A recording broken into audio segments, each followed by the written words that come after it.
did you even connect with Dave to do this? This is so crazy. I met him when I was bartending through the radiology program. Okay. And so that's how we had connected. You know, I was getting out of thinking my ways of thinking if school was always going to be my way, and you know, I was starting to meet people that kind of thought a little bit differently, which was so fascinating to me because I kind of grew up in a really sheltered family in Montana. Like, they didn't think outside the box. They were just, this is the way things are done. Like, if it sounds risky, it sounds dangerous, I don't even bother. So when I met Cody, it was just so, he's like Dave, like they thought outside the box, right? They had a little bigger of a vision for what they wanted, and like they saw things from a little bit of a higher level, how to bring people in and build communities, and always solution oriented. So that was new for me, right? Because I grew up and it was always problems. I never met people who were just like, well, I have a problem, like I can't do this. And like, actually, you can. Here's how. Yeah, like, There's an alternate There's route. another way. Yeah. That's interesting. Yeah, because when you were DMing me about childhood and stuff, I was like, okay, interesting. Okay. So I was like wondering, and it was so interesting knowing that you're connected with Dave. And I'm like, sweet.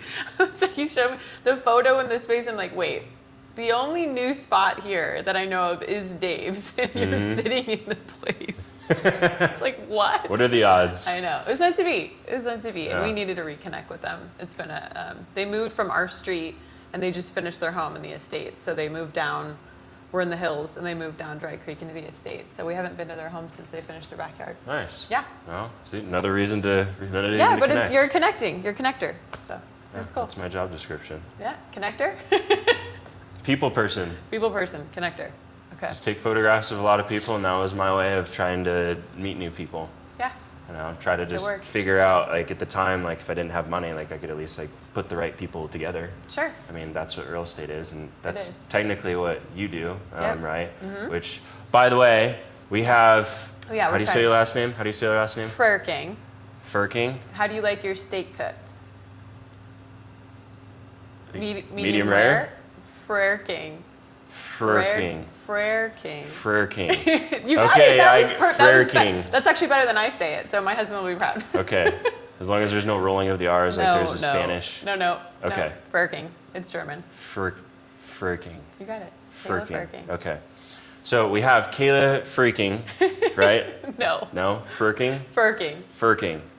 We have Kayla Frerking, who is the vice president for 1031 Exchange. Yes. Obviously, I've been spending a little bit more time getting into investing and capital allocation, and I don't know too much on 1031s. And so when we had spoken, it sounds like you're the expert and you have a deep knowledge of what that looks like. And I wanted to kind of explore more of like who you are. I mean, what got you into it, a little bit more of your life, you know, you and your husband. I mean, what do you guys do? So yeah. Well, I'm grateful that you have me here today in this beautiful place with luxury cars that we were just chatting about. But and the Aston Martin, because it's your favorite. It's a favorite, my favorite. Driven a couple, absolutely my favorite car. I think, is it the Vantage of V10? I think it's the Vantage. So I'm not sick. familiar. I just pay attention to this DBX. Just the sound is so sick. Yes, big car girl, love cars. Yeah, I mean, as far as exchanges go in my life, I've been doing this for a decade. So exchanges strictly 10 years, which is wild. Multiple degrees from fashion school in LA, doing interior design, and then rolling into Arizona State, where I studied real estate and emphasis in communications and understanding functionality of how we move assets. Kind of sounds like similar to you, of wanting to know the intricacies of different assets and why, the why behind it, and the other avenues. So 1031 was intriguing to me. I got my real estate license after college and had huge monster deals for the first 5 years. Loved it, and got recruited by a qualified intermediary. So that's the fancy word of what I am, what I do, is a QI, Magnum PI, Magnum QI. Yeah, we're QI, qualified intermediary, also known as accommodators, facilitators. I don't know if you've heard of either term. Walk me through like what that is. Like, at what point does that process happen? For example, let's say somebody was like in America, and I have a client right now. They've got a private jet. They're looking for a community with an airport, but they also have a lot of 1031 money, right?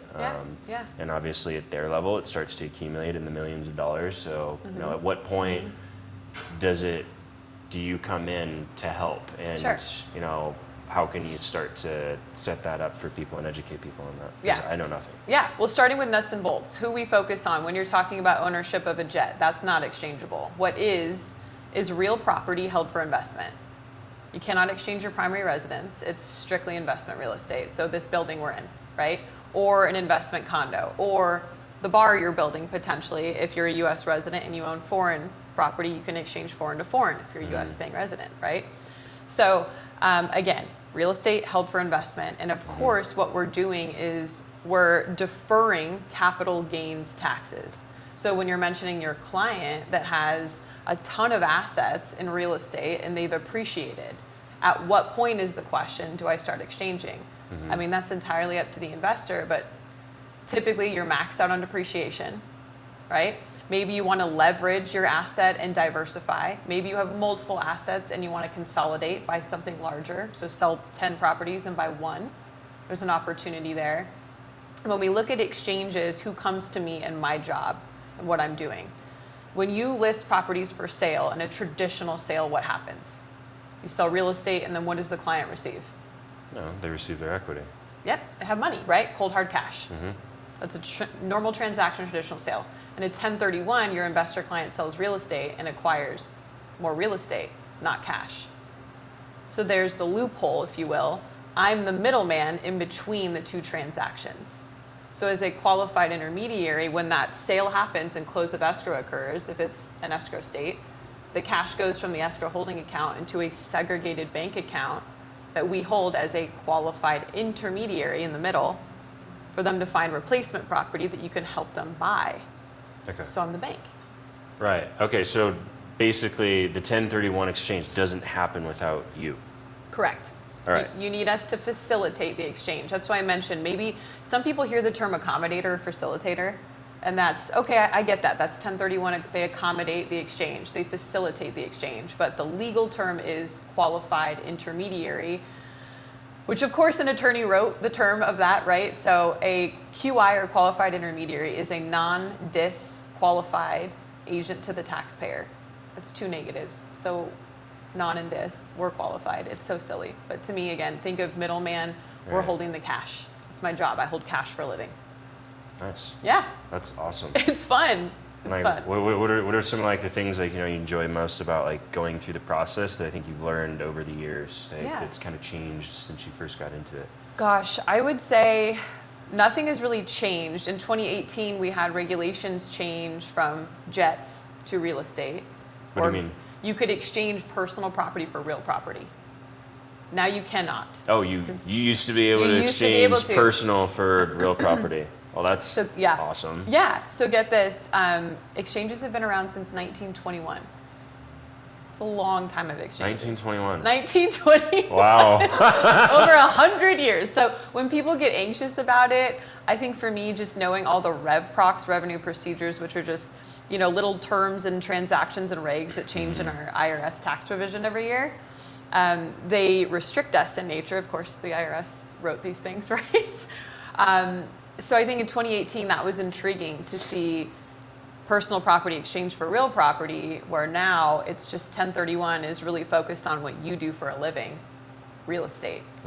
Right? So it's advantageous for those of us who have taken a deep dive at an early age, older age, inheritance, what have you, that own real property. I mean, real estate is king, right? It is. It is. So that's one thing I've noticed. I mean, because obviously in my career and a lot of my friends, they start making money, right? And of course you're younger, you want to spend a lot of it, but then I look at a lot of, and I always like to call myself an old soul because all my friends are like 40 to 60 years old, right? But I look at I look at what they have, and it's like they only buy like the Lambo or the jet when they absolutely have to.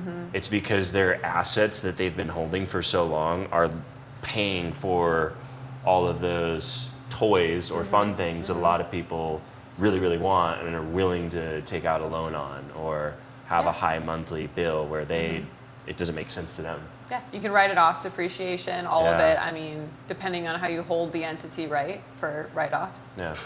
But so now the exchanging the personal property for real property is no longer a thing. That's and there's no no longer way a thing. that you can get into that loophole anymore. Nope. Oh, wonderful. Done. So 2018, that's it. So it's just been real property exchanges, only real estate.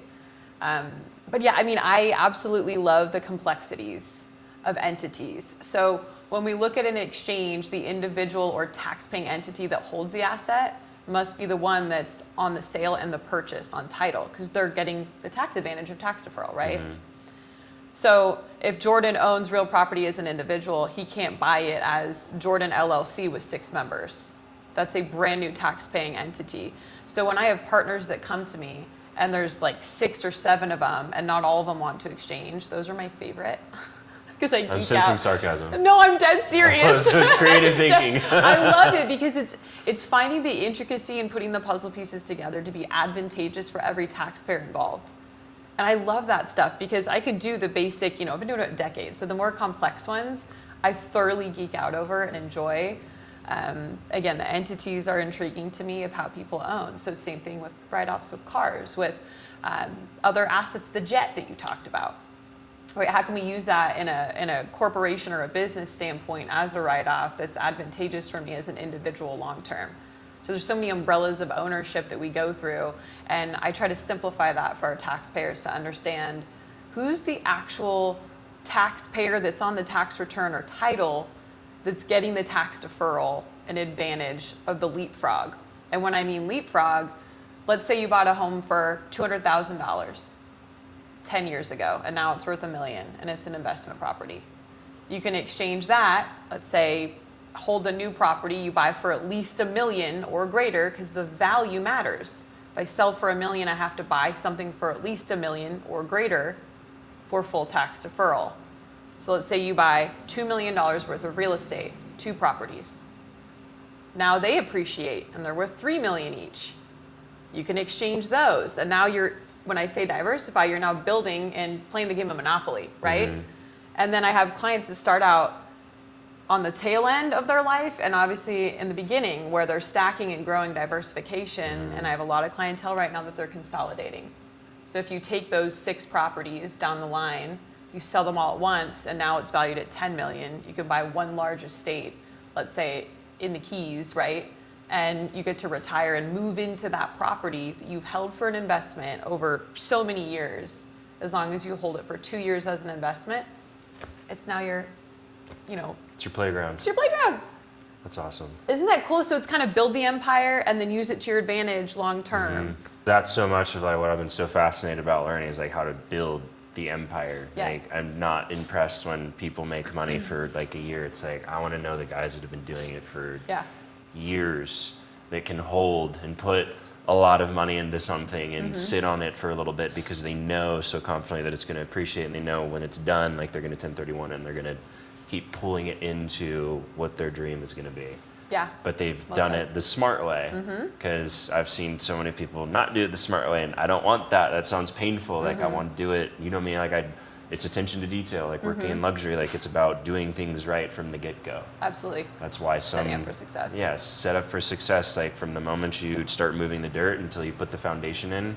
If you don't have a good foundation, it doesn't matter how fancy you make the house. If you put Italian porcelain or gold chandeliers, which I've seen so many times, and then you see like a big freaking crack running down the whole thing, and I'm like, well, I mean, at least you paid $10 million for it. I mean, but the foundation's completely, excuse my language, fucked. But you're gonna have to redo it. Yeah, true.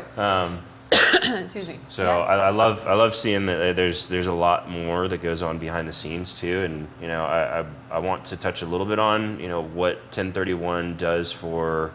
Like, even if it's, because I know in Puerto Rico, like, it's still U.S. territory. Like, I'm not sure if you're familiar with it. I am. I did a deep dive before this. Oh, wonderful. Fantastic. Yes, Let's dive into it. You, Jordan. I wanted to know, because people ask, they're like, but can you 1031? And I'm like, I don't know, because like some people are like actually interested. I'm like, oh my gosh, I never thought you'd actually be interested in this. Like now I'm like, I want to tell you. And like, are you sure? Because this is a lot. And I'm like, I know. So hold on real quick. Let me talk to somebody that knows about this. I wish I could make your dreams come true and say you could exchange from the U.S. to Puerto Rico, but you cannot. Oh, shoot. Yeah. It's so strange because we're looking at U.S. territory vibe, but we're not. It's foreign. It's completely foreign to U.S. However, U.S. Virgin Islands, you can exchange into, right? Oh, really? Yes. I mean, But they're islands, and it's just U.S. territory. It's so funny. There's nuances around what you can and cannot. However, if you are a United States taxpayer, you're not under Act 60, right? I did the research on the bona fide, right? Becoming a resident of Puerto Rico, but you're actually a U.S. taxpayer and your primary and everything, all your taxes are here. You can actually exchange foreign for foreign. What do you mean exchange foreign for foreign? So let's say you own a commercial building in Puerto Rico. Yeah. You can exchange it for like kind in our terms of what's written in our tax code, held for investment and real property, right? So if I sell my commercial building, let's say I buy, 2 investment properties that I can Airbnb.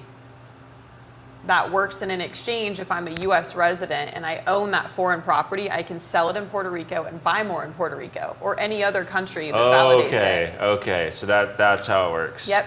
Because that's been like so much of what I've been trying to decipher. It's like once people do get it, because they do have the 50% tax deduction, right? So somebody comes in, they buy a property for $6 million.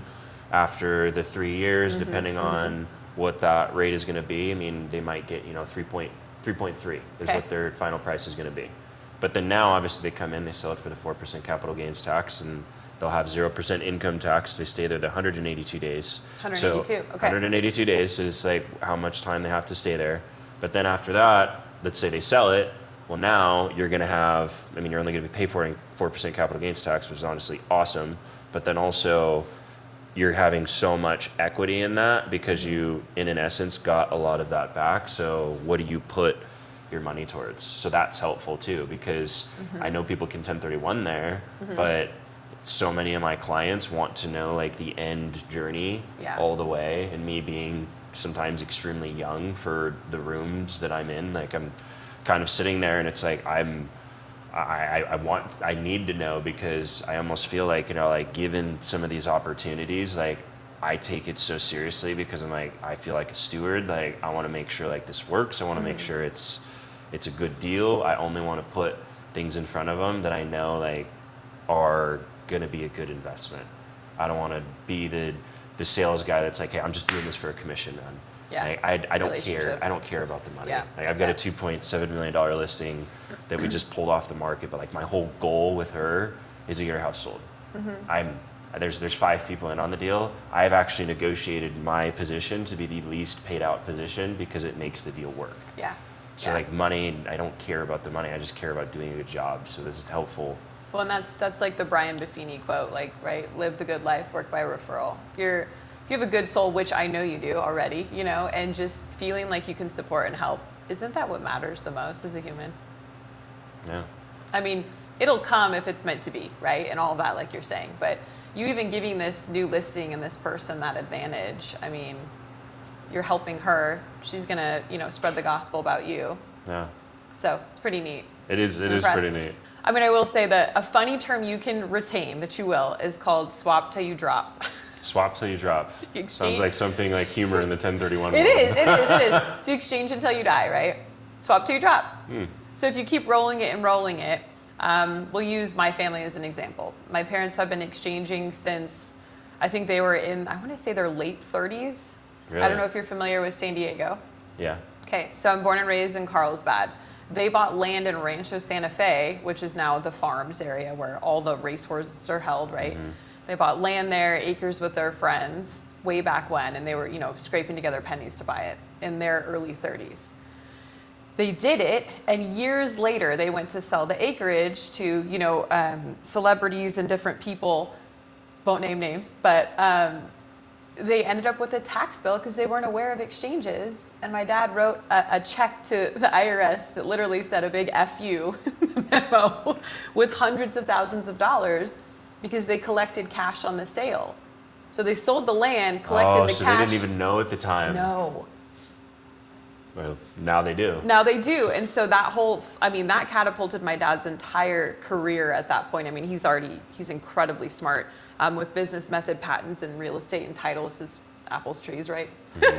So doing that, it really focused on how they can start getting real estate as a compounded wealth building strategy. That's how I see 1031. So now they own several assets, but they've taken them, had appreciation, rolled them into diversifying assets. So their goal is to hold it until they die. When they die, I have one sibling, an older brother. We will both split those assets 50-50, and we get a step up in basis. What does that step up in basis mean? Yeah, so we'll talk about the term basis in general. Basis is your original purchase price, right? So what did your client buy their home for that you're selling? Do you know? They ended up buying, I think, for like 1.9. Okay. Yeah. Okay, we'll call it $2 million, right? $2 million. Let's say they bought it for $2 million. They're selling for 2.7. They have gain of $700,000, right? Mm-hmm. So if that was an investment property, they bought for 2, their gain is $700 for that sales price of 2.7. They're going to pay capital gains taxes on the $700,000 gain, which on average in the U.S. is, depending on the state, it's 30 to 40% capital gains taxes. However, she is a commercial developer. Like, she can roll that into the commercial development that she has from the sale of her personal house, the equity. She could roll that into the commercial development, correct? Yeah, she could if she's using 121. So that's another tax code that we'll dive into. Okay. So on the 700 gain, if she were, let's say it was an investment, just for sake of conversation. If it is an investment, she has the gain of 700, she does an exchange for 2.7 million. She buys a new property for 3 million that she likes because she added an extra 300,000. Now let's say she dies. Her beneficiary, her kid, gets a full step up to the new basis. When they inherit it, so again, the original basis was 2 million. Now when they inherit it, upon death, the property's appraised at 3 million. So now as a beneficiary, the step up is 3 million. There's no capital gains taxes. The beneficiary doesn't have to pay the capital gains taxes all the way back to the original 2 million. Which if your client then said, I'm going to sell for 3 million, I want to cash out, do a traditional sale, she'll pay capital gains taxes on the million gain from 2 million to 3. Okay. But if she holds it for her lifespan, she swaps until she drops, then her beneficiary gets a step up to the new basis. Nice. Same concept applies for spouses. You get a half step up.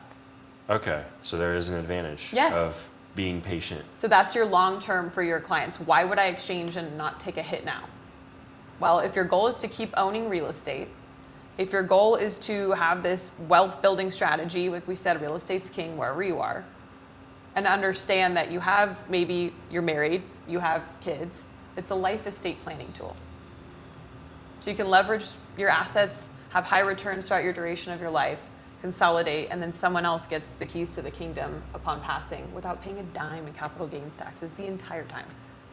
It's pretty neat. It is neat. Yeah. That's why I've spent so much time like diving into real estate. You know, especially from coming from marketing and branding. Like, everyone is into digital products, everyone's into digital assets, and I'm always the odd one in the room. And I'm like, they're like, well, what you're doing is taking a lot of time. And I'm like, I know. This is literally like a development. It's like I had to spend literally 2 years just moving the dirt, and nothing happens for a long time. Like, even in the development space, sometimes you pay $1 million in fees and paperwork and entitlements just to even get it to the point where it's ready to go, and then you move the dirt. So it's like 2 years you're not making anything. And sometimes it's really hard to be in that mindset of like, well, shoot, like, am I heading in the right direction? But then I started to see, especially with some of my mentors, that I mean, it takes a long time for great things to get built.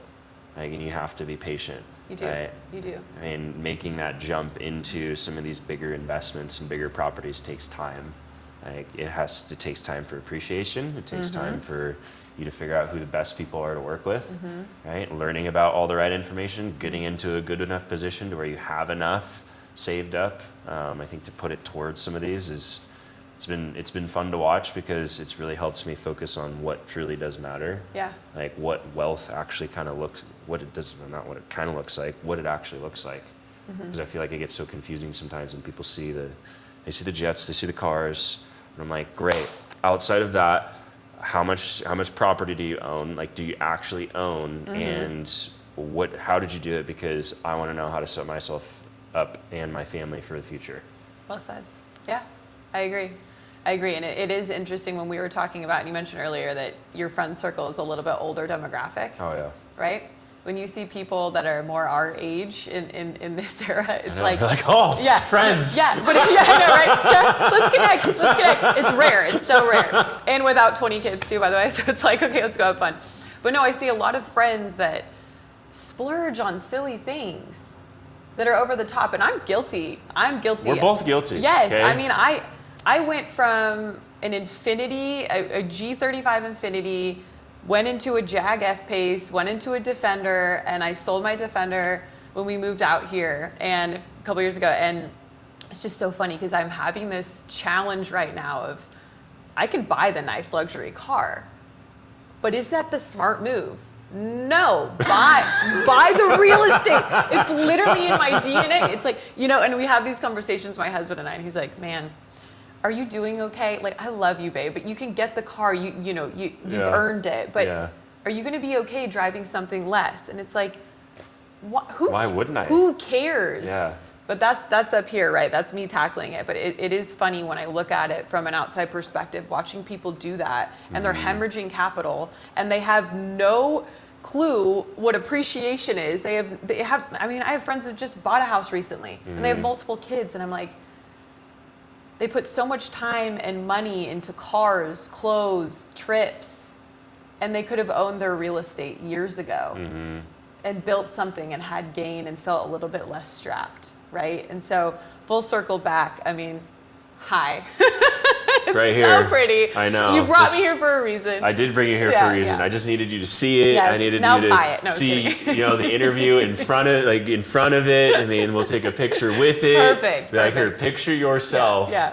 Here. But this is the long-term plan, right? It of is. What we talk about. This is that opportunity. I think if you and I and our investor clientele, if we start building it and we grow it, we have that opportunity down the line. It's interesting, you're fantastic clearly at all the social media and stuff, but it's like when I look at my role and I see a lot of my competition that have been doing this for maybe a year or 2 years, they don't even know a revenue procedure 2000-37, for instance, is basic knowledge to me of a reverse exchange. They have no idea what that is. Well, but why don't we talk about that? Because I don't know anything about it, so educate me. I will, but when I look at that, they're crushing it on social media. Yeah. From just little spoof stuff, right? See, and I look at it as like it's your marketing tool. Yeah. Right. I told my wife literally yesterday. It's like we get in, we get out. Like spend less than 10 to 15 minutes on social media every day. Yep. I see comments, great, I'll respond. Like I posted something, great. I check the insights, how is it performing? Because I'm putting money behind certain things too. Like for the sole purpose is to educate people and to get in front of the right people. I mean, if social media didn't work, well then, people wouldn't still be using billboards either. Because I look at the billboards, especially when you go to places like Vegas, and I'm like, why do people spend thousands of dollars just putting their face just to be seen? Okay, that's next. Because, don't get me wrong, some of the people I'm like, good looking dude, like good looking lady, but does it actually work? Well, yeah, because when you go out in the community, you see that person, you're like, okay, like that's a real person. But better yet, like especially with video so much too, and even photo, it's like you're showing people who you are. You are. And it still has to reflect the same person or it doesn't work. Agreed. You could have $1 million a month ad spend budget and you could be crushing it in sales, but at the end of the day, I look at the long-term play like you're talking about is how can you build something that gets to the point where it's all referral based? It's all word of mouth. Like you just have a significant amount of quality clientele because you spent so much time building a good foundation so that when you do put out marketing material, you don't have to use AI, you don't have to use fancy transitions, you don't have to, make it look like something it's not. It's all real. And it's literally just your life. Like I tell people that with me, like they're just like, oh, how much of it is it, manufactured or AI? And I'm like, this is literally just like what I do for work. Like this is like what I do every day, and I love it. Like it shows. Yeah, like there's a piece of me into everything I do, even if it's taking a picture with people. Like I love that. I love being able to document because one day I know I'm gonna get old. I'm gonna create a little catalog and hey, here's my journey. Like and I documented it. This is what it looked like, and it's learned something Your from story, it. Yeah. I always learn something. I go back and look at images of even me and my wife. Like did we look happy? Like were we taking care of ourselves? Maybe we're having one too many drinks at that time, right? It's so fascinating to be able to look at like the journey, but then anytime I ever need to talk about things or put branding or marketing or work with magazines, it's so easy because I already have it. I don't have to pay any money for it. I saw the value in it, and the cool part about it is, I know who saw the value in it from the very beginning because they saw the value in me. And so, like, I think that's like that's sweet. It's such a cool because at the time I look back and I'm like, man, I just talked to Cody about it earlier. I'm like, do you remember the first headshots that I took? I was like, they were horrible. I don't even know why I even considered that I should even be paid for that. They were so bad. Just so many moments I go back and I reflect and I'm like, oh my goodness, like what was I doing? And I thought I knew something. Yeah. And I thought I was doing a good job. And then to be able to like see the growth too is just so liberating, because it, you know, a lot of times it doesn't feel like you're making that progress, especially if you're working towards the investments and you're being patient. You're not buying the nice stuff because it's just so hard, because like you can do it. It is. You know, and your friends are just like, but I thought you said you made money. And it's just like, I do. I just have a little bit of restraints. Like I am happy. I am at peace. I don't need that to feel like I have made it. I'll feel like I've made it when I can afford to buy it, I don't know, 3 times over. Or maybe, you know, maybe it's he made so much money. Like we just had a friend that sold his company. It's like he had to buy the Urus and the Porsche and something else because he made so much that he needed to do that. But then he's also going to be coming up on a bad year. And so then he's going to sell it and recapture that on his bad years. So technically, in essence, like you're starting to think about it from a completely different stance of, oh, I made a bunch of money. Now it's time to go buy it. So I try to look at that with, you know, social media too. Like it's really planned. It's smart. You don't have to post a video every single day. I know there's social media agencies like every single day, and I'm like, for the algorithm. Well, or you could just, you know, like come up with a branding and marketing strategy, and you just film 4 videos a month, and you're super strategic with what you say, like what you document, like you show them the real version of you, you show them who you are, like how you do things, and I don't know, put that little human element into it. Yeah. So many people talk about you integrate AI 92% into everything that you do, but then you always keep like a little bit of a human experience. Because that's what makes it special. Yeah, and I mean, your passion is shining through.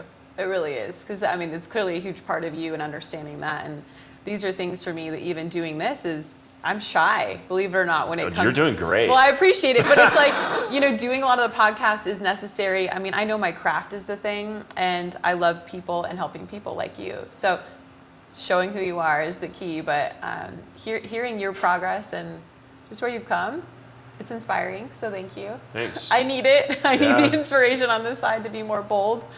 It was definitely a bold journey. I mean, it was a year and a half ago, and me and my wife, I convinced my wife to go work for this private equity firm. She didn't want to do it. I convinced it. My business coach highly recommended against it, but I was trying to step into my confidence zone of, you know what, I know something, like I'm looking at something you guys might be missing, like good investment, like this is it. And he had the helicopter, he had the cars, he had everything, right? I mean, he sold me, like he was very smart, came from Wall Street, came from Wall Street, but we lost everything, like put our whole life savings in there, like had to start over from ground zero, like, and I was humiliated at the point because I had my wife, dude, and I was living with a friend for an entire week. Yeah. Like in his place, and we had to take all of our stuff to a storage unit, like because I was so defeated. I remember it was terrible. Like I shaved my head. Like it was. I met with I call my moms here. You know, they're in real estate, so like they've kind of always like taken me in as the kid, right? And one of them, her name was Kara Hipwell, and she had called me and like sat me down at lunch, and I was like sulking in my chair because like I felt like I just got the shit beat out of me. Yeah, you're defeated. But it was awesome because like. It encouraged me to be more bold, because I remember staying at his place, and I know when some people look at luxury, they see just the nice stuff, but like there's this Rolls Royce poster and see the insignia, and I would stare at it every night, like because I couldn't sleep. My wife would be sleeping next to me, and it just said "fly or fall," and I never really registered it. I just kept trying to like understand, like why did they come up with that? Like what does that even mean, right? I didn't understand what it meant until most recently, because. Like going to Puerto Rico this last time, I remember there was this beach at Royal Isabella, and sometimes I wake up in the middle of the night, I can't sleep. Like I feel like I get downloads from the universe, from God, and it just like it comes in, and I need to write, I need to speak, I need to go do something. And I went out onto the patio, and I looked up, and there was all these beautiful stars. It was like the greatest photo I think I've ever seen in my entire life, and it was. Just like, I remember I felt just like so centered at that point. Like, oh my gosh, this is amazing. I need to grab my camera. I've never seen anything like this before. Like, and I ended up taking a photo, and then I got the map, and I wanted to go down to this private little beach, and I went past the security guard. Like I pushed the button, and he looked at me. He's like, it's 3 o'clock in the morning. He's like, you sure you want to go out there? I'm like, well, yeah. I mean, what's out there? He's like, well, you're going to be by yourself. I'm like, well, I mean, what's out there? Like, I mean, I need to be afraid or something? It's like, no, it's just dark. I mean, you're going to be by yourself. But I mean, hey, you want to go out there? Like, I mean, cool, buzz you in. And he buzzed me in, and I remember stepping in, and I just saw this long pathway of just pure darkness just descending down. And I'm like, I felt this like inner child in me, just kind of like a little bit frightened. But, I said, you know what? I'm going to go find myself. And so I found myself. I walked into it, and I kept hearing things, and I got to the beach, and I remember seeing the most beautiful picture I'd ever seen in my life, with the moon, the stars, and then being able to watch like the sun come up and rise. And then for the first time, I actually put myself as a part of the picture, because I took the picture of the stars in the jungle, but then I just got this thought in my head. I'm like, you know what? I need to start imagining what it's like if I'm a part of the picture. I have goosebumps. Because I'd photographed so much of everyone else's success for so long, their wins, their jets, their cars, their homes, like their life, right, their culture. And I always had thought, okay, well, what it would look like if I could do that, and why can't I do that? Well, the reason why is I just had to put myself in the picture. And that would changed my life too. And I realized numerous times in being bold, because when we did lose everything, I applied for a chief growth officer position down in Puerto Rico. And I did it completely in Spanish. Do I speak fluent Spanish? Absolutely not. But my wife came over to America from Russia when she was 21. She didn't speak any English. So she looked at me at that time. She's like, well, what do you have to be afraid of?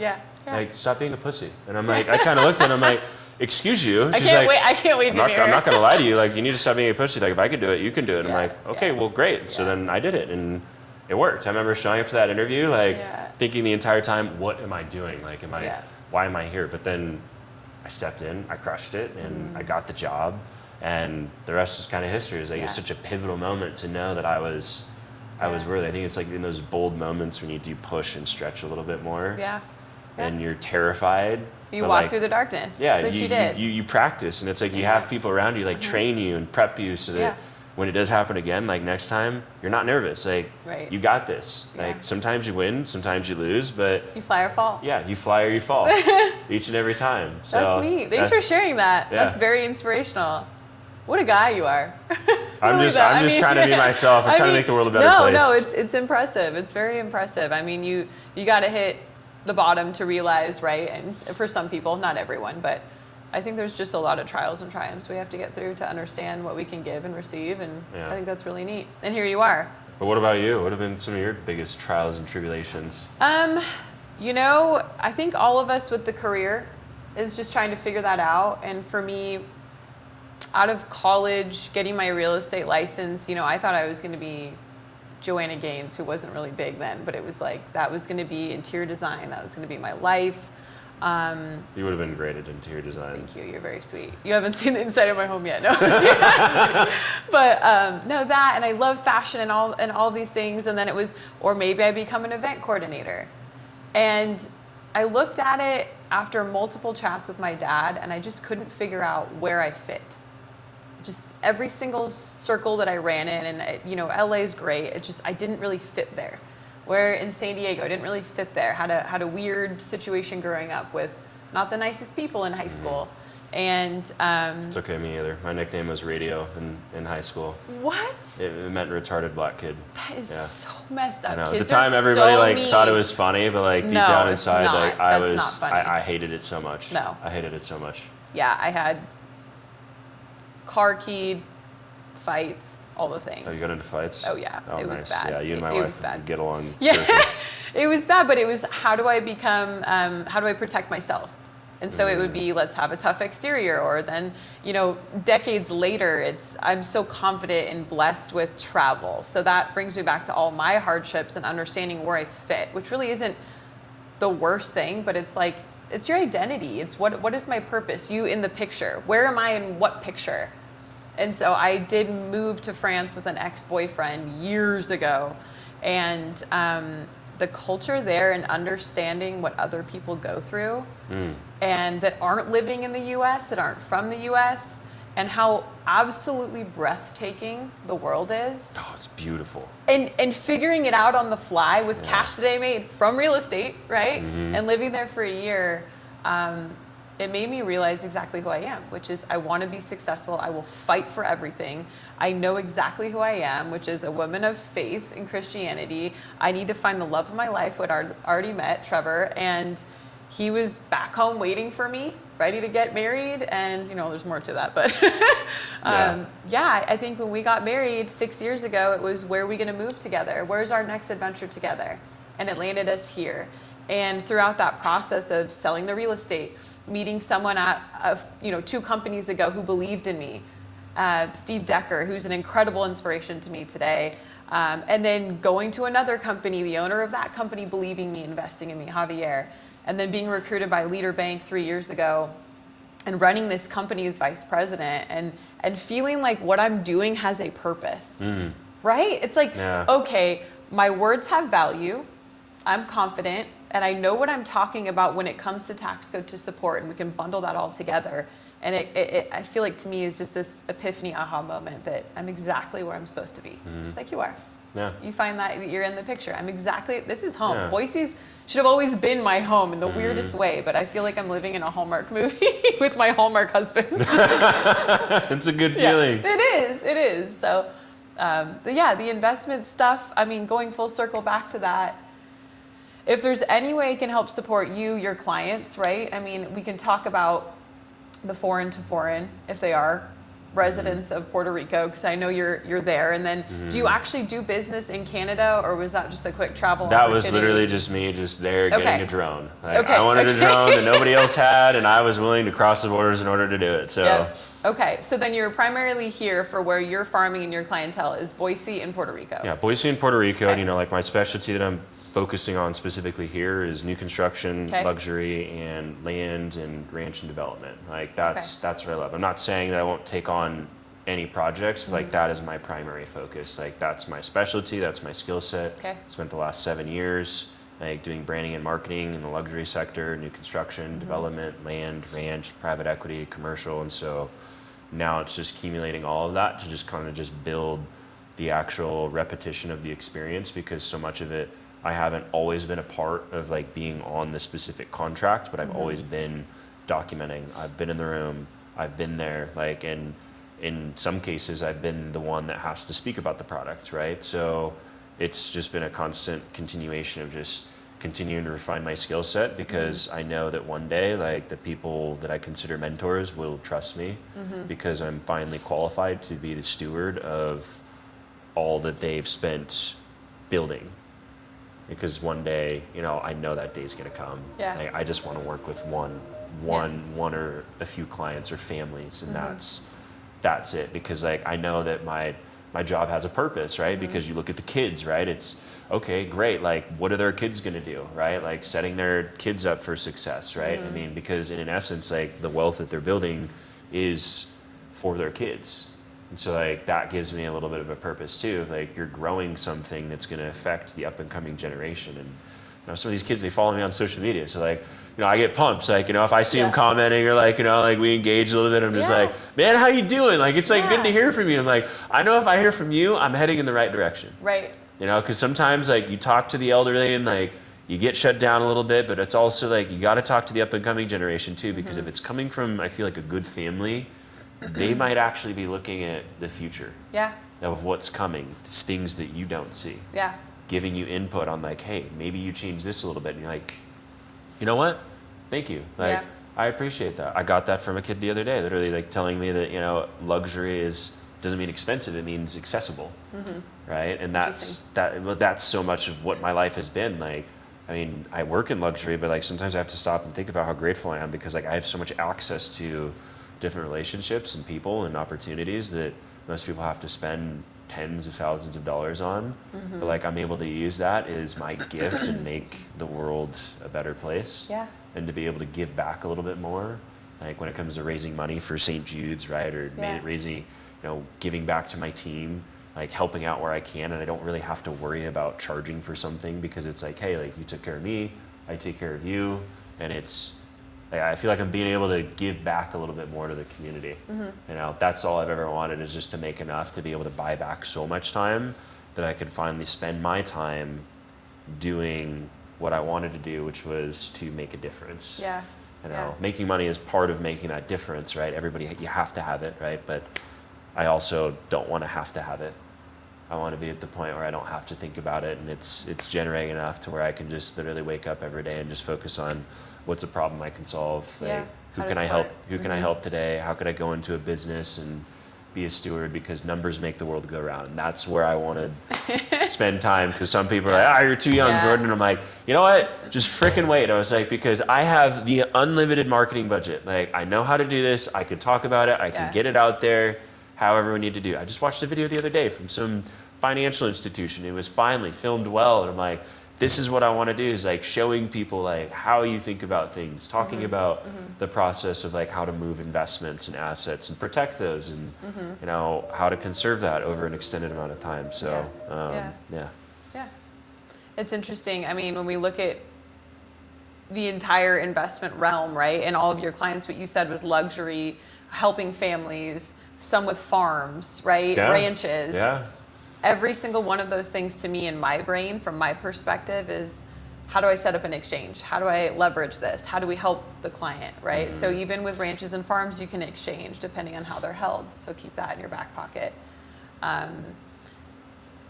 Who the kid is, what's the beneficiary for the step up, right? If you have your clients that live here, have investments in Puerto Rico, vice versa, all of that for success.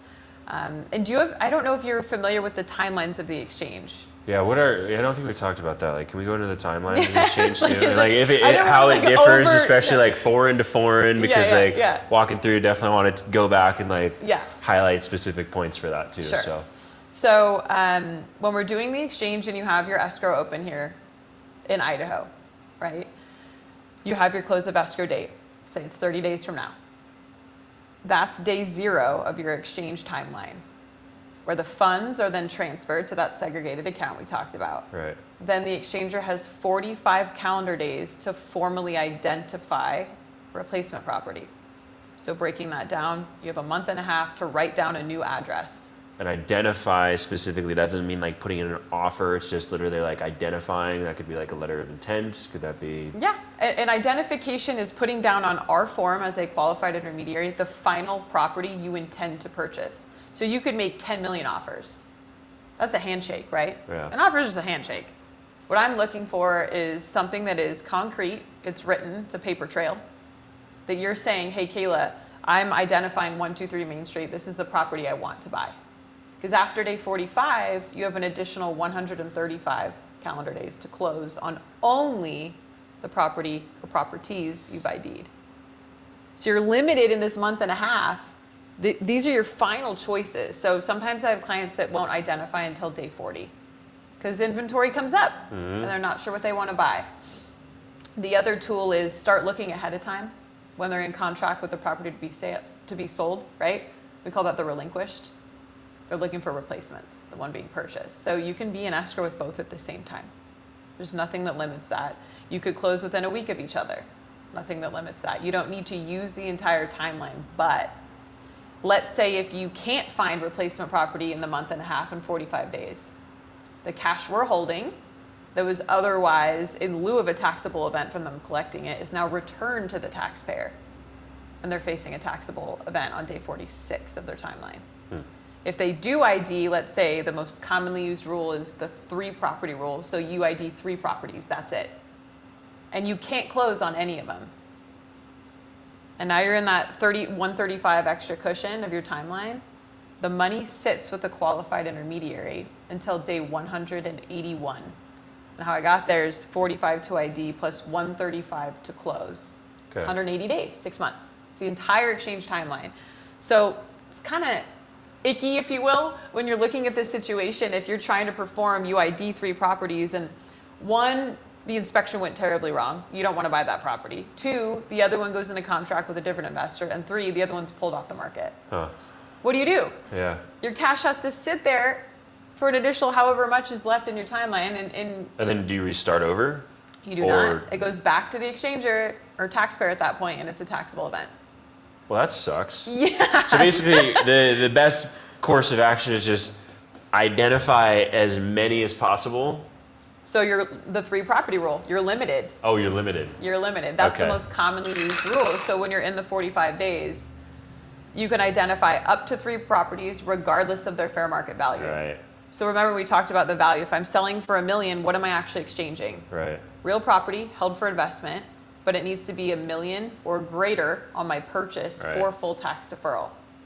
Now, a lot of the time I'll have clients that say, well, I put down 200 grand. I want that 200 grand back. It's taxable. So we have this funny term in our industry called boot.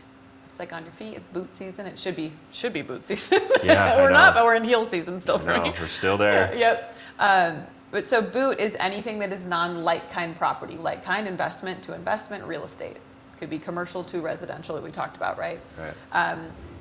So when we look at boot, let's say someone sells for $1 million and buys for that 800. They went down in value by 200 grand. 200 grand goes back to them. They're paying taxes on only the 200. So they did a partial exchange in that example, but we call that 200 taxable boot, $200,000 of boot. Okay, so instead of paying like on the full exchange, they just pay the taxes on the 200. Yep. Okay, so then this probably it matters too. If you could tell me that it matters, like the real estate professional that you're working with too, especially when it comes to identifying properties. Yeah, of course. So I like to use the term exchange agent. If I have an agent that is not versed in exchange, I will do a one-on-one, just a crash course to get through all of these details, especially if they're repping a buyer. Right. That timeline is crucial. But a lot of the time, my clients, if they're exchanging, because we look at U.S., you can exchange all 50 states within the U.S. It's a U.S. tax code from 1921, right? Right. So if someone's selling where my headquarters are in Massachusetts, near Boston, and they want to exchange out into, let's say, Orange County. Someone in, their listing agent here in Boston is going to say, wait, well, let me try to connect you with someone in Orange County, but maybe that person has no idea about a 1031. They'll usually lean on me and say, hey, Kayla, who you got in Orange County? Which this is my old backyard, right? Mm-hmm. So it makes sense. I mean, we can set them up for success. That absolutely matters. And now you're an expert. Yeah, thank you. And I'll continue to be an expert. Yeah. This isn't the first episode that we're going to do. I'd love to continue to dive in more. So, yeah, we will. Yeah, like that's the way I want to do is like just super organic conversations and just there's no prompts, there's no scripts or anything. Like we talk. And we bonded. We heavily bonded. Yeah, we did. You almost made me cry. Honestly, I was like trying to hold back tears. I was like, oh my gosh. Well, that's good. Yeah. I want that.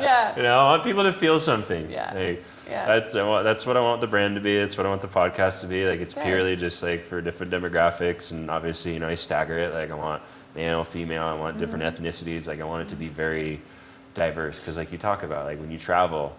I mean, we got to travel with one of our luxury brokers over in Barcelona. You did? Yeah, it was I love beautiful. Barcelona. Okay. Like he's such a simple person. Like he's got a tiny little condo and he's closing, $80-100 million deals, and he just needs a little box to live. Of course, yeah. Which is like that's what I want. Like I just don't care. He doesn't even have a car there. Like, and he's just the happiest human you've ever met. Like just very financially savvy and smart, and wants to make his money do things. But just I think going there and just seeing the culture, it's so clean.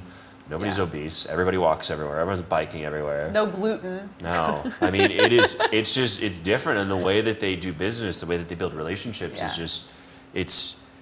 I feel like it's so different, right? I mean, communication is so huge down there, right? Because like there's different language barriers, right? So communicating very clearly and communicating, very intelligently too, like, and learning how to communicate better, I think is such like a huge component, right? Because one little detail could be very expensive, especially when there's a language barrier or there's a misunderstanding, right? You talk about 1031, somebody doesn't understand what the timelines are. You don't understand how to communicate that clearly in maybe a different language. Then they heard something, you said something, they heard it another way. Now we have a problem. I'm grateful. I'm grateful to have like gone there and just like been able to witness like how he de-escalates in different languages. And like now I had no excuse because he speaks Spanish and he speaks English. Yeah. So now I'm looking at it like, okay, where can I get better? Because I don't speak Spanish. He speaks better Spanish than I do, and he speaks better English than I feel like I do. And he's got more knowledge on investments, 1031s. I mean, that's all the stuff that I need to be able to educate people on, especially like if people are going to start trusting you with some of these bigger projects. Because, one of my mentors had always said, like, if I can't trust you with a little, I'm never going to trust you with a lot. Right. And of course, they were very prestigious builders. So it's like, okay, how you do one thing is how you do everything. Yeah. I think maybe even a decade ago, and I'm sure you will relate that it's all of my competition, my competitors with the bigger companies, the older guys, and I'm a finance bro. Let's be real. I had a gal tell me that recently. You're a finance bro. Like, I guess I am a finance bro. But no, it's like they would trust those gentlemen with more money. The bigger exchanges, all the Marcus and Millichap guys, in SoCal, for me, would go to the competition when I lived there. Of course. I was in my 20s.